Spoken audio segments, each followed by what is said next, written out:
মিনের ধর্ম। এখান থেকে কিন্তু প্রচুর প্রশ্ন আসে এবং এই জায়গাটা বোঝা খুব দরকার। মিনের ধর্ম বা গড়ের ধর্মে কি বলা হচ্ছে, স্কোরের মানগুলি থেকে তাদের গড়ের পার্থক্যের সমষ্টি শূন্য হবে। স্কোরের মানগুলি থেকে তাদের গড়ের পার্থক্যের সমষ্টি শূন্য হবে। তাহলে কি লিখি, স্কোর স্কোর 2, 1, 5, 3,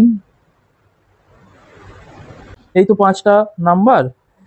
এর এভারেজ কত আমরা বের করেছিলাম, 3 বের করেছিলাম, মিন 3 বের করেছিলাম। কি বলা হচ্ছে, স্কোরের মানগুলি থেকে তাদের গড়ের পার্থক্যের সমষ্টি। তাহলে এই প্রত্যেকটা স্কোর থেকে যদি তাদের গড়ের পার্থক্য মানে কি, গড়কে মাইনাস করে দিলাম।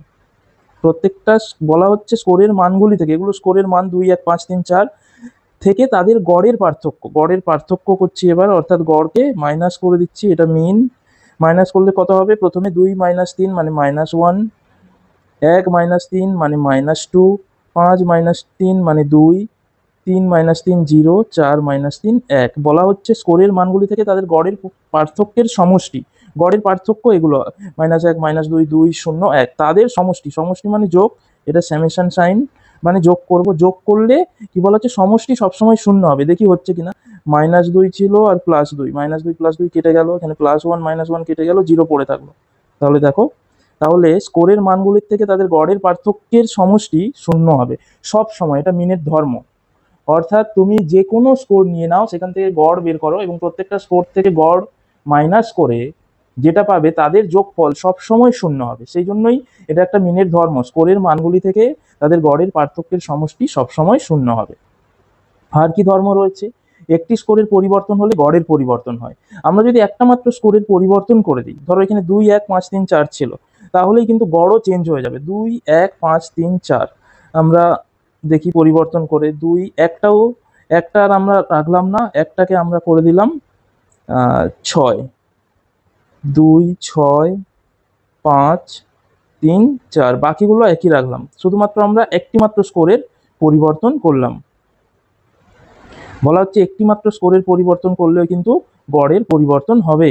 তো একটি মাত্র স্কোরের আমরা পরিবর্তন করলাম, আমরা দেখি গড়ের পরিবর্তন হয় কিনা।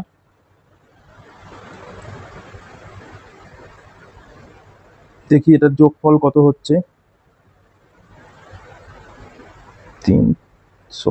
1 মিনিট, যোগফল 6, 2, 8, 8, 5, 13, 14, 15, 16, 16, 4, 20, 5টা স্কোর আছে, 20কে 5 দিয়ে ডিভাইডেড করলে কত হবে, 4। দেখো একটা মাত্র স্কোর, একটাকে 6 করে দিচ্ছি, বাকি স্কোরগুলো কিন্তু সেম আছে, গড়ের পরিবর্তন হয়ে গেছে। তুমি যদি যে কোনো গড় আগে ছিল 3, এখন হয়ে গেল 4, অর্থাৎ তুমি যদি যে কোনো একটা স্কোরের পরিবর্তন করো, গড়েরও পরিবর্তন হবে। আর কি বলা হচ্ছে, প্রত্যেকটি স্কোরের সঙ্গে কোনো নির্দিষ্ট সংখ্যা যোগ, বিয়োগ, গুণ বা ভাগ করলে স্কোরগুলি, বলা হচ্ছে প্রত্যেকটি স্কোরের সঙ্গে কোনো নির্দিষ্ট সংখ্যা আমরা যদি যোগ, বিয়োগ, গুণ বা ভাগ করি, তাহলে গড়েরও সেই সমপরিমাণ পরিবর্তন হবে। অর্থাৎ আমি যদি এখানে প্রত্যেকটি সংখ্যার সঙ্গে 1 যোগ করি, তাহলে গড়ও 1 বাড়বে। গড়ের সঙ্গে 1 প্লাস করলে যা হবে সেটাই গড় হবে।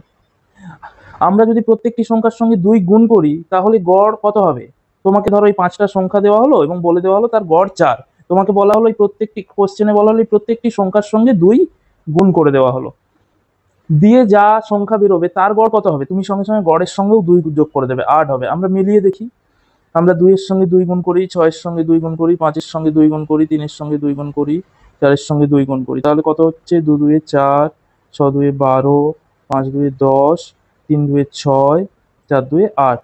এর গড় বের করি, দেখি গড় বের করি। আগের গড় ছিল 4, এখন কত গড় বেরোয় দেখি।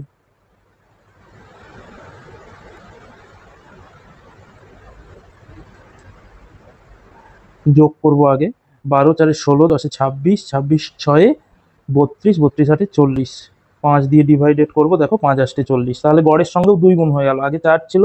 অর্থাৎ আমরা প্রত্যেকটা সংখ্যার সঙ্গে একই সংখ্যা গুণ করেছি, তাহলে গড়ও 2 গুণ বেড়ে গেছে। এরকমই আমরা যদি প্রত্যেকটা সংখ্যার সঙ্গে একই সংখ্যা যোগ করি, যদি 2 যোগ করতাম প্রত্যেকটা সংখ্যার সঙ্গে, তাহলে গড় কত হতো, গড়ের সঙ্গেও 2 যোগ করলে যা হবে সেটাই, 4 2 6 হতো। আমরা যদি প্রত্যেকটা সংখ্যার সঙ্গে 1 যোগ করে গড় বের করতাম, তাহলে গড়ও 1 পরিবর্তন হতো, গড়ের সাথেও প্লাস 1 হতো এবং গড় 5 হতো। করে দেখে নেবে বাড়িতে, একই অ্যান্সার আসবে। অর্থাৎ তাহলে এটা কিন্তু তোমাদেরকে যদি প্রশ্নে জিজ্ঞেস করে বলতে হবে, যদি প্রত্যেকটা সংখ্যার সঙ্গে, ধরা যাক এরকম কোশ্চেন নিতে পারে, ধরা যাক কোনো একটি রাশিমালার গড় 4। যদি আমরা সেই রাশিমালার প্রত্যেকটি সংখ্যার সঙ্গে 2 গুণ করি তাহলে নতুন সংখ্যাগুলোর গড় কত হবে?